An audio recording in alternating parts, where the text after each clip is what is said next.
Forces has downplayed the sudden reshuffle of commanders in Basilan, but insiders say changes within the ranks were a product of power struggles and differences among high-ranking officials. Jason Torres reports from Basilan.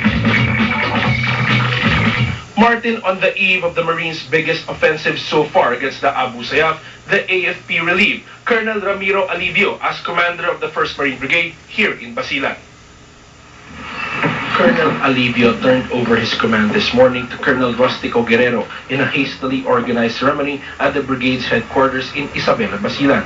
Colonels Alivio and Guerrero admit they were informed of the reshuffle only last night. Alivio's application for leave to be with his family is being cited as the reason for his replacement. I hereby relinquish command of 1st Marine Brigade effective this day.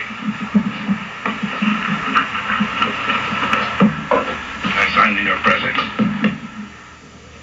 He told me that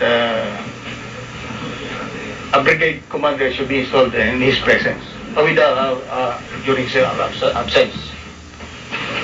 Insiders disclosed that Alivio's relief was originally scheduled for the 25th, but sources say it was hastened because of a spat between Alivio and other Marine officials in Basilan. The colonel was candid, however, about his reported differences with other Marine officers. The truth has a strange way of coming out, as I mentioned earlier. There is certain perspective that I see as a commander that some people might not be seeing. And I made proper presentation to proper channels. I made my observation known to my commander. I do not contest the assessment of Colonel Alivio that he has to remain in his headquarters while the operations is going on. But I believe our brigade commander will be more effective if he would be near the troops during operations. Alivio's departure comes on the heels of last Saturday's Marines operation that left 5 officers and 10 enlisted personnel dead. A Marine official who did not want to be identified says Alivio is being blamed for the supposedly low morale among his troops, a claim he says is untrue. Even Basilan residents defended the embattled Marine colonel. It's our loss, and I hope there will be more officers like him, and of course, in behalf of the residents of Basilan, we would like to believe that the incoming brigade commander will also continue what he has started. Martin, an advance party from the Presidential Security Group, just arrived here at the base of the 1st Marine Brigade. The President is expected to lead the command conference here tomorrow. And that is the latest here from Basilan. Jason Torres, ABC News. Last night's bombing in Zamboanga City that injured 14 persons bears the marks of the Abu Sayyaf.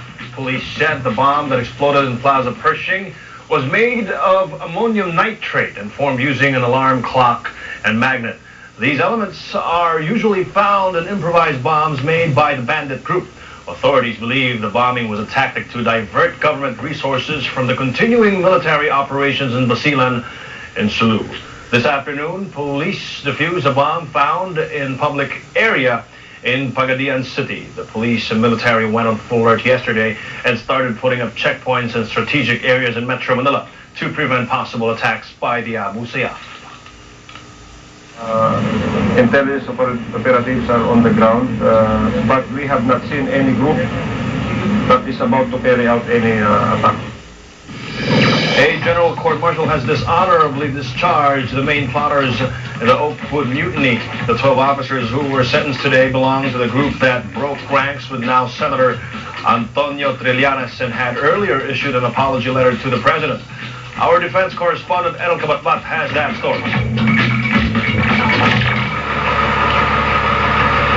The scene at today's General Court-Martial hearing was in sharp contrast to that in Oakwood 4 years ago. The once idealistic and angry officers have lost the fight in them. They are in shackles, dishonorably discharged from service. Captains Gerardo Gambala and Milo Maestrecampo, along with 10 other officers, were found guilty for violating Article of War 96 or conduct unbecoming of an officer and a gentleman. Court President Brigadier General Nathaniel Ligaspi said their involvement in the Oakwood mutiny 4 years ago brought great dishonor to the military service. The 12 officers reversed their plea of not guilty to guilty last July 10, but freedom may still prove elusive for the convicted soldiers. The verdict of the GCM on Captains Maestricampo et al. Will be subjected to my review and final approval of the President. Even if the palace approves the sentence, the cashiered officers will still have to face charges of coup d'etat pending before the Makati Regional Trial Court. They remain under my custody until Judge Pimentel revokes that. If it's any consolation, the 12 officers will continue to receive their salaries and allowances until the decision becomes final or unless the palace orders otherwise. Errol Tumatbat, ABC News.